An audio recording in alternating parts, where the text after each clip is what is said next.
Hello friend, स्वागत है आपका अपने परिवार पॉलिटेक्निक क्लब में। आज हम इस वीडियो में केमिकल बॉन्डिंग देखें जो आपका बिहार पॉलिटेक्निक एग्जाम के लिए मोस्ट इम्पॉर्टेंट है। इससे अक्सर 2 से 3 प्रश्न पूछ लिए जाते हैं। तो शुरू करते हैं हम अपने प्रश्न को। इस चैप्टर का हम लोग पूरा थ्योरी नहीं पढ़ने जा रहे हैं, यहाँ हम सिर्फ वस्तुनिष्ठ प्रश्न को देखेंगे और साथ साथ उससे रिलेटेड हम लोग टॉपिक को भी क्लियर करते चलेंगे। तो पहला प्रश्न हम लोगों से कर रहा है, तत्व ए का इलेक्ट्रॉनिक विन्यास 286 और तत्व बी का 288 है, तो ए और बी के संयोग से बने यौगिकों की प्रकृति होगी। तो कैसी होगी? ससंयोजक बंध होगी या वैद्युत संयोजक या फिर अध्रुवीय या फिर चुंबकीय।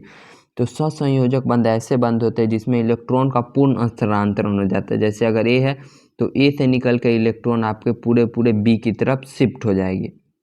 जैसे मान लीजिए गांव घर में अगर शादी होती है तो दुल्हन हमेशा दूल्हे की तरफ चल जाती है, पूरी तरह से वो शिफ्ट हो जाती है। उसी प्रकार यहाँ भी होगा, इलेक्ट्रॉन यहाँ से शिफ्ट होके अपने इधर आ जाएगा। बी से शिफ्ट हुआ तो ए की तरफ, ए से शिफ्ट हुआ तो बी की तरफ। यहाँ पर पूर्ण स्थानांतरण होता है। वही बात करें वैद्युत संयोजक, तो वैद्युत संयोजक में साझेदारी होती है, दोनों एक दूसरे से साझा करते हैं, अपने आप में बराबर रखते हैं। जैसे 2 हॉस्टल के लड़का अगर कहीं रूम लेके रहते हैं तो दोनों का वहाँ पर बराबर साझेदारी होता है। कोई वहाँ पर बेड देगा तो कोई यहाँ पर कुछ देगा, कोई प्रेशर कुकर, कोई दाल, ऐसे रहती है। तो इस प्रश्न में यहाँ कह रहा है 286 है एक का इलेक्ट्रॉनिक विन्यास, एक का है 2881 है। तो पूछ रहे ए और बी के संयोग से कौन सी प्रकृति बनी। तो यहाँ पर देखिएगा ये जो 1 इलेक्ट्रॉन है ये पूरी तरह से दान दे के अपना ऑक्टेट कंप्लीट कर लेगा यानी अष्टक। तो ये दान किसको देगा? ये दान दे देगा ए को, यानी 286 वाले को। तो ये पूरी तरह से दान ले लेगा यानी कि यह बनाएगा वैद्युत संयोजक बंध, और वैद्युत संयोजक बंध को ही हम लोग आयनिक बंध कहते हैं। आई होप कि आप ये अच्छे से समझे होंगे। अगला प्रश्न है, सोडियम और क्लोरीन के बीच अभिक्रिया होती है। तो अब सोडियम और क्लोरीन के बीच अभिक्रिया हो तो क्या होगा? सोडियम का प्रत्येक परमाणु 1 इलेक्ट्रॉन प्राप्त करता है। तो नहीं, प्रत्येक परमाणु 1 इलेक्ट्रॉन नहीं प्राप्त करता है। और यहाँ दूसरा एग्जाम्पल दिया, क्लोरीन का प्रत्येक परमाणु इलेक्ट्रॉन प्राप्त करता है। तो ये भी एकदम गलत बात है, क्लोरीन का प्रत्येक परमाणु 1 इलेक्ट्रॉन प्राप्त नहीं करता है। पूछ रहा ससंयोजक यौगिक बनती है, तो यहाँ ससंयोजक यौगिक भी नहीं बनती है, होता है। ऑप्शन नंबर डी हम लोगों का कार्य एक ठोस यौगिक बनती है। जी हाँ, ये बिल्कुल आंसर है। NaCl का जब रिएक्शन होता है तो ठोस यौगिक ही बनता है। अगला प्रश्न अब हम लोगों से कह रहा है क्लोरीन का अणु होता है। पूछ रहा है क्लोरीन का कैसा अणु होता है। तो क्लोरीन का अणु हम लोगों का हो जाता है अध्रुवीय सहसंयोजक। अध्रुवीय सहसंयोजक कहने का मतलब है एक ही परमाणु जब आपस में संबंध करके बनाते हैं, जैसे Cl2 हो गया हम लोगों का, तो ये अध्रुवीय मतलब एक ही परमाणु आपस में रिएक्शन करते हैं तभी हो जाता है अध्रुवीय सहसंयोजक बंध। अगला प्रश्न है, आयनों से बने हुए यौगिक का समान नाम है। आयनों से बने हुए यौगिक का समान नाम हो जाता है वैद्युत संयोजक। पहले ही हमने आपको बताया था, वैद्युत संयोजक का ही दूसरा नाम है आयनिक यौगिक, और ये आयन से बनते हैं इसलिए हम इसे वैद्युत संयोजक बंध भी कह सकते हैं। अगला प्रश्न, सोडियम परमाणु और सोडियम आयन, तो दोनों प्रोटॉन, दोनों में हमारे प्रोटॉन की संख्या समान होती है। सोडियम परमाणु की बात की जाए या सोडियम आयन की बात की जाए। अगला प्रश्न है, निम्नलिखित यौगिकों में से किसमें आयनिक बंध नहीं है। पूछ रहे हैं यहाँ पर किसमें आयनिक बंध नहीं है। तो यहाँ करेक्ट आंसर मीथेन में हो जाए, क्योंकि मीथेन हम लोग का CH4 होता है और उसमें सहसंयोजक बंध होता है। H दोनों अपने एक दूसरे से इलेक्ट्रॉन की साझा करते हैं और सहसंयोजक बंध बनाते हैं, CH4 यानी मीथेन।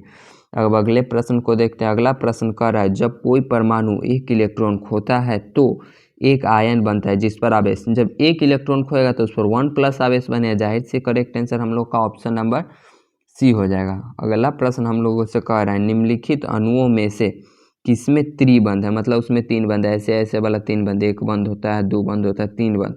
तो हम ऑप्शन नंबर डी को देखते हैं। नाइट्रोजन हो जाता है N2, यानी हमारे नाइट्रोजन और नाइट्रोजन के बीच 3 बंध बनते हैं, क्योंकि नाइट्रोजन के अंतिम में 5 रहते हैं और इसे 3 की आवश्यकता होती है 8 पुराने के लिए, इसलिए आपस में यह सहसंयोजक बंध बनाते हैं। और सहसंयोजक बंध 2 अधातुओं के ही बीच बनती है।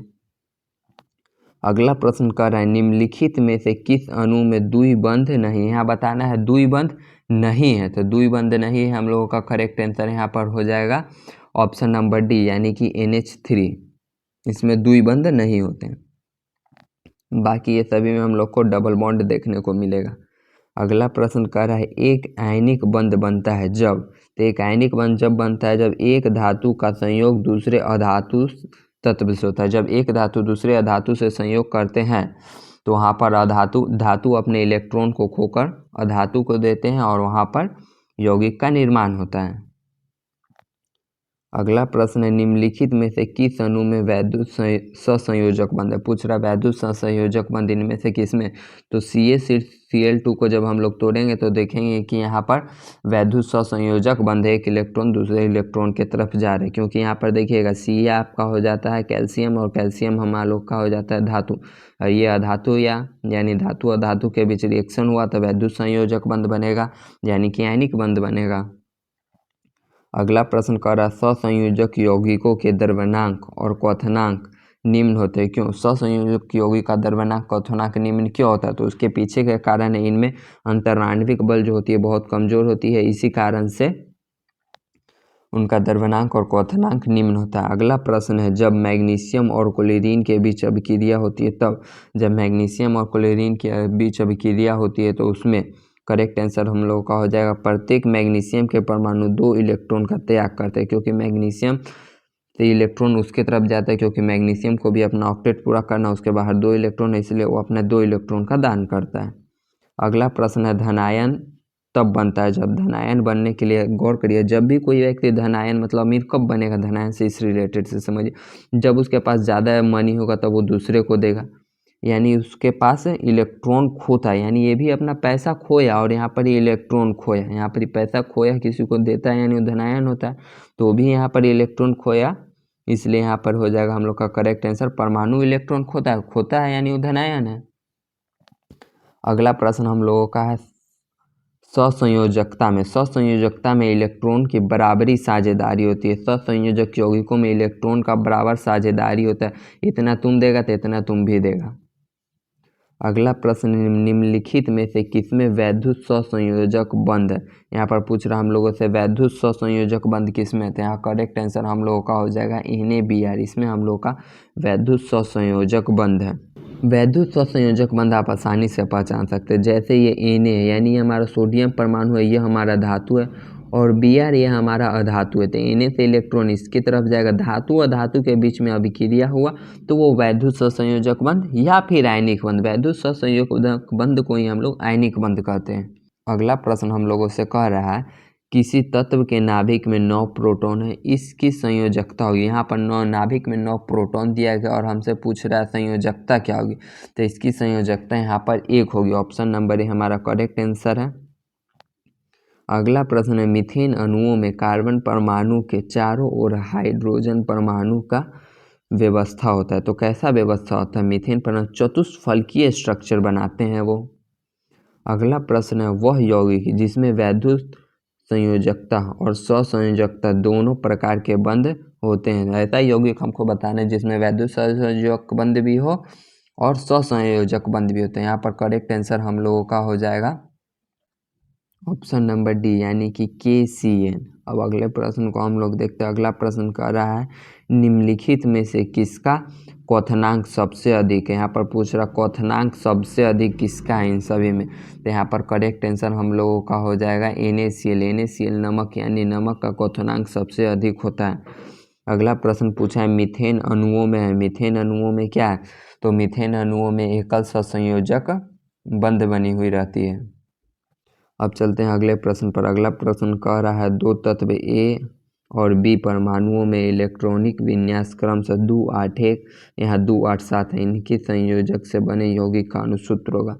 यौगिक से बने अणुसूत्र यहाँ पर होगा, देखिएगा एक इलेक्ट्रॉन इसके 7 के पास जाएगा और इसके भी अंतिम में 8 हो जाएगा और इसके भी अंतिम में 8 हो जाएगा, यानी कि एक इलेक्ट्रॉन गया तो यहाँ AB बनेगा। 2 यहाँ दिए हुए, अगर 2 इलेक्ट्रॉन जाता तब हम लोग 2 लिखते हैं, लेकिन यहाँ पर 1 इलेक्ट्रॉन गया तो 1 लिखेंगे नहीं, डायरेक्ट A और B लिख देंगे।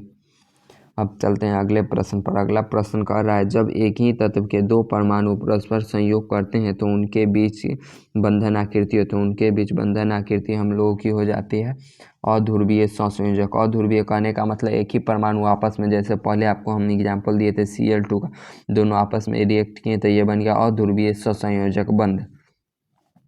नेक्स्ट प्रश्न है हमारा, जब एक ही तत्व के 2 परमाणु आपस में संयोग करते हैं तो बनता है। जब एक ही तत्व के 2 परमाणु आपस में संयोग करेंगे तो हमारा बनेगा, यहाँ पर करेक्ट आंसर हो जाएगा अध्रुवीय सहसंयोजक बंध।